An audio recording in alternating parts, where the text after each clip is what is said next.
নমস্কার। আজকে আমরা শুনব শ্রী শ্রী সারদা মায়ের অমৃত কথা।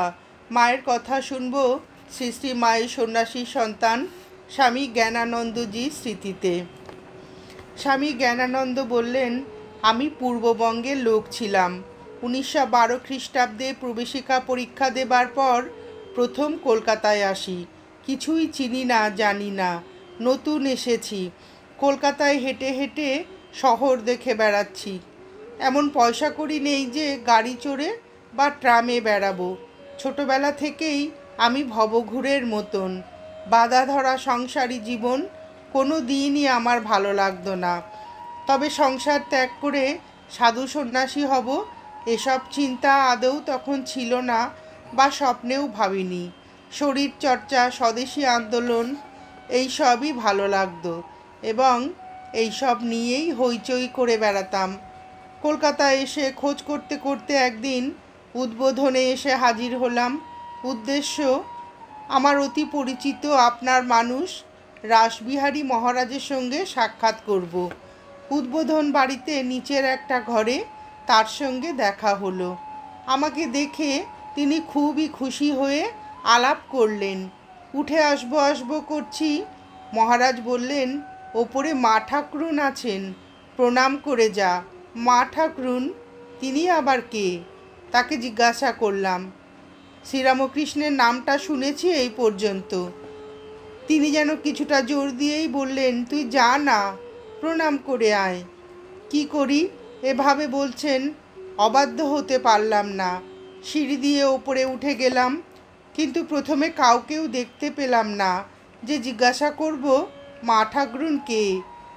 সামনের দিকে তাকাতেই দেখতে পেলাম সামনের ঘরের ভেতর এক মহিলা, সর্বাঙ্গ প্রায় কাপড় দিয়ে ঢাকা, খাটের ওপর পা ঝুলিয়ে বসে আছেন। শুধু পায়ের আঙুলগুলো কিছুটা দেখা যাচ্ছে। স্থিরভাবে সামনের দিকে তাকিয়ে বসে আছেন। ইনি মা ঠাকরুন হবেন স্থির করে বাইরে থেকে ঢিপ করে একটা প্রণাম করে দ্রুত পদে উদ্বোধন ছেড়ে বেরিয়ে গেলাম। বেশ কিছুদিন আর ওদিকে যাইনি। এর মাঝে কি খেয়াল হলো, পায়ে হেঁটে কাশী ঘুরে এলাম। কাশীতে গিয়ে এদিক ওদিক ঘুরলাম। কত সাধু সন্ন্যাসীর আকড়া, এ মন্দির ও মন্দির ঘোরাঘুরি করলাম, কিন্তু কিছুই ভালো লাগলো না। আবার কলকাতায় ফিরে এলাম। ঠিক যেন ভবঘুরের জীবন। বাড়ি ফিরে যেতেও মন আর চায় না, কিন্তু কি করব তাও জানি না।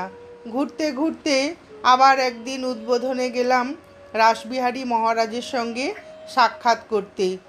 উনি তখন ওর ঘরে এক ভদ্রলোকের সঙ্গে কথাবার্তা বলছিলেন। আমি পাশে বসে ওদের কথা শুনছিলুম। কামারপুকুর, জয়রামবাটি এইসব কথা হচ্ছিল। ভদ্রলোক চলে গেলে আমি মহারাজকে জিজ্ঞাসা করলাম, কামারপুকুর, জয়রামবাটি কোথায়? তিনি বললেন, যাবি নাকি? যা না, ঘুরে আয়, তুই তো খুব হাঁটতে পারিস, বলে পথের নিশানা বলে দিলেন আর বললেন, আমার পরিচয় দিস, থাকা খাওয়ার কোনো অসুবিধা হবে না। কথাটা আমার মনোপুত হলো। হাঁটা পথে কয়েকদিনের মধ্যেই কামারপুকুর এসে হাজির হলাম। 2-3খানা মাটির ঘর, এই শ্রীরামকৃষ্ণের পৈতৃক বাড়ি। গ্রামটি ঘুরে ঘুরে সব দেখলাম। পূর্ববঙ্গের গ্রামের তুলনায় গ্রামটি নেহাতি ছোট। মাত্র কয়েক ঘর গৃহস্থের বাস, আর অধিকাংশই দরিদ্র। শীতের প্রারম্ভে আবহাওয়া খুবই মনোরম। কদিন এভাবে কাটল। একদিন একজন আমাকে বলল, মা ঠাকুরুন এখন জয়রামবাটিতে আছেন, তাকে দর্শন করতে যাবেন না? জয়রামবাটি? সে গ্রাম কত দূর জিজ্ঞাসা করলাম। বললেন, বেশি দূর নয়, এই 2-3 মাইল হবে। এই দিক দিয়ে বলে হাত দিয়ে সেই দিক দেখিয়ে দিলেন। ঠিক করলাম সেই দিন খাওয়া দাওয়ার পর যাব। দুপুরের পর মাঠের ওপর দিয়ে সোজা রাস্তা হেঁটে এসে বাঁ দিকে পুকুরের পাড় দিয়ে ডান দিক ঘুরে জয়রামবাটি গ্রামের ভিতরে এগোতে লাগলাম। খুবই ছোট গ্রাম, একটা পাড়া বললেও চলে। সবই কুঁড়ে ঘর। রাস্তায় কাউকে দেখলাম না যে জিজ্ঞাসা করব। একটু সোজা হেঁটে যেতেই দেখলাম রাস্তার বাঁ দিকে একটু ভেতরে একটা খুঁড়ো ঘরের বারান্দায় কে একজন মহিলা দরজার চৌকাঠে হাত রেখে এক দৃষ্টি আমার দিকে তাকিয়ে দাঁড়িয়ে আছেন, অন্য হাতে একটি গামছা, সামনে জলের একটা ঘটি, রকের নিচে জল গড়িয়ে যাচ্ছে। হয়তো কিছুক্ষণ আগেই উনি হাত মুখ ধুয়েছেন। তাকে দেখেই আমি সেদিকে এগিয়ে গেলাম। বারান্দার কাছে গিয়ে কি মনে করে আমি নিচে দাঁড়িয়ে বারান্দায় মাথা ছুঁয়ে প্রণাম করলাম। তিনি এগিয়ে এসে আমার চিবুক স্পর্শ করে চুমু খেয়ে বললেন, ভালো আছো বাবা? আমি তো তোমার কথাই ভাবছিলাম যে কখন তুমি আসবে। অবাক লাগলো কথাটা শুনে। বললাম, আপনি বোধহয় আর কারোর সাথে আমায় ভুল করছেন। আমাকে তো আগে আপনি কখনো দেখেননি। কেন? তুমি সেদিন উদ্বোধনে গিয়ে আমায় প্রণাম করলে। সঙ্গে সঙ্গে তিনি উত্তর দিলেন। আমি বললাম, সে তো সামান্য একটু সময়, কোনো কথাবার্তাও হয়নি। আর আপনি যে আমাকে দেখতে পেয়েছেন তাও তো মনে হয়নি। কথায় বাধা দিয়ে বললেন, না, আমি ঠিকই দেখেছি, ভুল করিনি। একটু থেমে আবার বললেন, তুমি ওদিকে যাও না, ওরা সব আছে, বলে সেই দিকে হাত দিয়ে দেখিয়ে দিলেন।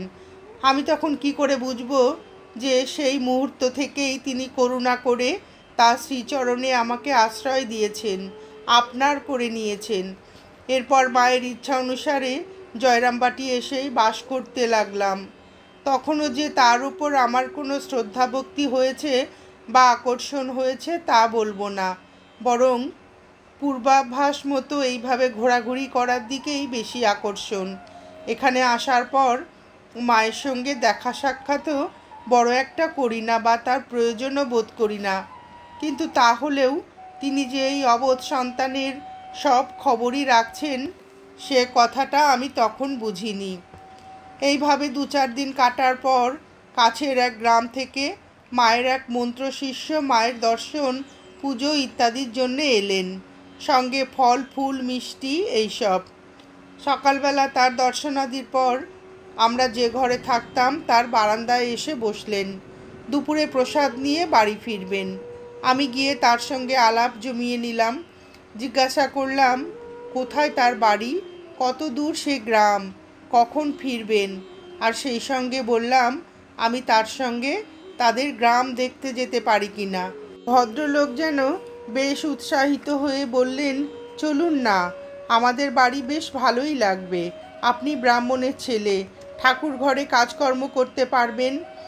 আমাকে ওভাবে মায়ের বাড়িতে দেখে হয়তো তিনি অনুমান করেছিলেন আমি মায়ের ভক্ত আর এসব কাজে আমার অভিজ্ঞতা আছে। যাই হোক, কাউকে কিছু না জানিয়ে সন্ধ্যার কিছু আগে চললাম তার সঙ্গে তাদের বাড়ি। সামর্থ্যবান গৃহস্থ, জমি জমা গরু গোয়াল সবই আছে, থাকা খাওয়ার কোনো অসুবিধাই নেই, বরং খুব সুবিধা। খুব যত্ন করেই ওরা আমাকে রেখেছেন। বেশ আনন্দই কাটছে আমার ওদের সঙ্গে। ভদ্রলোক একদিন আমাকে বললেন, জ্ঞানবাবু, ঘরে কিছু পিঠে পায়েস হয়েছে, আপনিও খুব হাঁটতে পারেন। আজ খাওয়া দাওয়ার পর কিছু মিষ্টি আর ঘরের তৈরি পিঠে মাকে দিয়ে আসতে পারবেন? বললাম, এ আর এমন কি, যাব। দুপুরের পর একটা ডালার ভিতর দিয়ে কিছু মিষ্টি আর পিঠে সাজিয়ে বললেন, যান, তাড়াতাড়ি মাকে দিয়ে আসুন। আমি বললাম, খাবার সময় যে খেজুর গুড়ের পায়েস খেলাম, খুবই ভালো লাগলো, কই তা তো দেননি। তিনি যেন একটু বিরক্ত হয়ে বললেন, দূর মশাই, কী যে বলেন, আরে পায়েস যে চাল দিয়ে রান্না, তা কি মাকে এখন দেওয়া যায়? আমি বললাম, তাতে কি, অত ভালো জিনিসটা মাকে দেবেন না? তিনি যেন আরও বিরক্ত হয়ে বললেন, আপনাদের বাঙাল দেশের বিধবারা বুঝি দিনে 2 বার ভাত খান? অবাক বিস্ময়ে বললাম, বিধবা? বিধবা কে? কেন, মা যে বিধবা তা জানেন না? বললাম, আমি তা জানি না। আমার মন সে কথা মেনে নিল না। মন বলছে ওর কথা ঠিক নয়। আমি পায়েস নেবই ভাবলাম, দেখব তিনি বিধবা কিনা। আমার দারুণ রোগ চেপে গেল। তাদের অমতে জোর করে ডালার মাঝখানে একটি পায়েসের বাটি বসিয়ে হন হন করে বেরিয়ে পড়লাম। ভদ্রলোক উত্তেজনায় চিৎকার করে বললেন, সব নষ্ট করে দিলেন, সব নষ্ট হয়ে গেল। কিন্তু আমাকে থামাতে পারলেন না। আমি দ্রুতপদে জয়রামবাটির দিকে এগোতে লাগলাম। একটা দারুণ উত্তেজনা নিয়ে এগিয়ে চলেছি। কোনো দিকে আর দৃষ্টি নেই, এক চিন্তা, মা যদি এসব গ্রহণ না করেন, যদি সত্য সত্যই ভদ্রলোকের কথাই ঠিক হয়, আমি যেন জীবনের চরম মুহূর্তে এসে বিরাট এক পরীক্ষার সম্মুখীন হয়েছি। যদি তাই হয়, আর আমি মায়ের কাছে যাব না, আবার চলে যাব যেদিকে দু চোখ যায়। সন্ধ্যার বেশ আগেই পৌঁছালাম জয়রামবাটি। রাস্তার বাঁক ঘুরে চলেছি মায়ের বাড়ির দিকে। পা যেন আর চলছে না উত্তেজনায়। বড় জেদ করে পায়েস এনেছি, যদি তিনি বিরক্ত হন। সত্যই কি মা বিধবা? বিরাট এই প্রশ্নের আলোড়ন আমার মনে তখন। দেখলাম দুপুরে বিশ্রামের পর মুখ হাত ধুয়ে মা দাঁড়িয়ে আছেন সেই বারান্দায়। তার কাছে আসতেই আমায় দেখে বললেন, জ্ঞান, কী এনেছো আমার জন্য? আমি কিছু বলতে পারলাম না, শুধু ডালাটা নামিয়ে রাখলাম বারান্দায়। এগিয়ে এসে ডালার ঝাড়নটা তুলেই আনন্দে তার মুখখানা উদ্ভাসিত হয়ে উঠল। বললেন, পায়েস এনেছো? তুমি কি করে জানলে আমি পায়েস ভালোবাসি? তৃপ্তির আনন্দে তখন আমার দু চোখ বেয়ে জল নেমে এলো, সমস্ত শরীরে একটা শিহরণ দিল। আমি আস্তে আস্তে সমস্ত ঘটনাটাই মাকে বললাম। তিনি আমার দিকে কৃপাদৃষ্টি দিয়ে বললেন, ও আমাকে চেনে না, তুমি তো চেনো? আমি বললাম, হ্যাঁ মা, চিনি বলেই তো জোর করে পায়েস এনেছি। আমার দিকে আবার তাকিয়ে শুধু বললেন, দেখো, কখনো যেন ভুল করো না। কী অচিন্তনীয় ব্যাপার! আমি তো তখন তার মন্ত্র শিষ্যও নই, আর কদিনই বা তার সঙ্গে আমার পরিচয়। কি অযাচিত করুণা তার এই অবধ সন্তানের ওপর!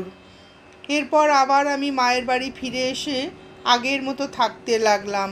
তার উপর যে পূর্ণ বিশ্বাস বা ভক্তি হয়েছে, সেরকম তখনও কিছু অনুভব করিনি। তবে নিজের জন, আপনার জনের ওপর যেমন একটা আকর্ষণ বা টান হয়, এই পর্যন্ত। 2-4 দিন পর একদিন বিকালে মা আমাকে ডেকে বললেন, জ্ঞান, তুমি কি নদীতে চান করতে যাও?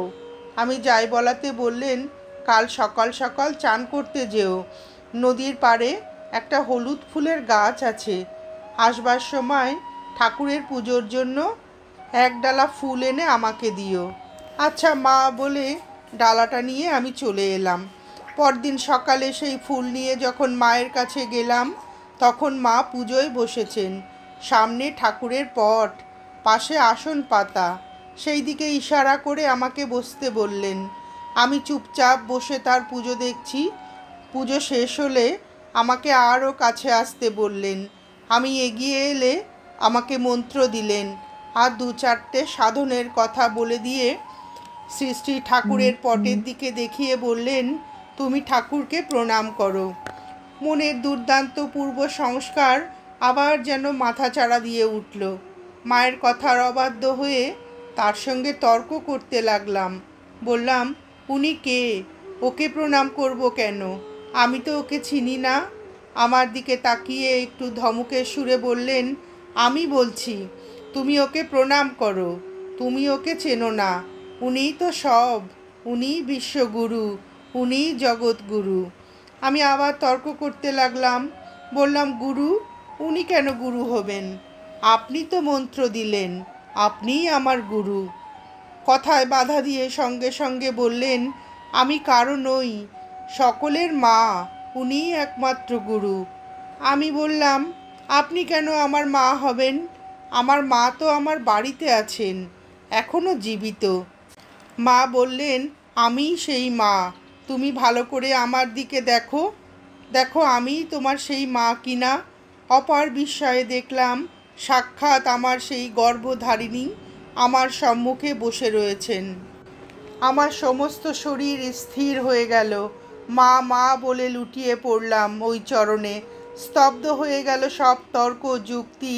চিরদিনের মতো আত্মসমর্পণ করলাম ওই শ্রীচরণে। আর এই জ্ঞান তিনিই দিলেন যে উনি শুধু আমার মন্ত্রদাত্রী গুরু নন, উনি আমার মা, সকলেরই মা। উনিই বিশ্বজননী, উনিই জগৎজননী। নমস্কার। আজ এ পর্যন্তই। শ্রী শ্রী মায়ের সন্ন্যাসী সন্তান স্বামী জ্ঞানানন্দজির স্মৃতিতে শ্রী শ্রী সারদা মায়ের এই মধুর অমৃত কথা শুনে আপনাদের ভিডিওটি কেমন লাগলো জানাবেন। সৃষ্টি ঠাকুর ও সৃষ্টি মায়ের অফুরন্ত আশীর্বাদ আপনাদের সকলের মাথার উপর অঝোর ধারায় বর্ষিত হোক, এই প্রার্থনা করে ভিডিওটি শেষ করছি।